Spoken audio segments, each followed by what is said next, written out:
ভাগবতে তাহলে এমন কি রয়েছে? সুখদেব গোস্বামীর মতন বিরক্ত ব্যক্তি 7 দিন ধরে এক জায়গায় বসে গঙ্গার তীরে ভাগবত কথা শোনাচ্ছেন, বড় আশ্চর্য লাগছে।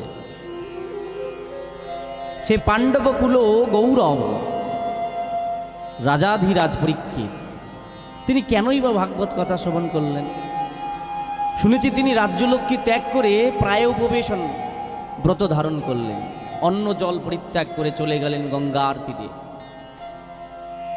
রাজা হয়ে রাজ্যলক্ষ্মী ত্যাগ করা, ঐশ্বর্য ত্যাগ করা, এসবের পিছনে কি কাহিনী রয়েছে? পরীক্ষিতের জন্ম কর্ম দিব্য লীলাগুলিও শুনতে ইচ্ছা করে। তাই সুত গোসাই, আপনি যদি কৃপা করে পরীক্ষিতের জন্ম কর্ম ব্যাপারে একটু আলোচনা করেন,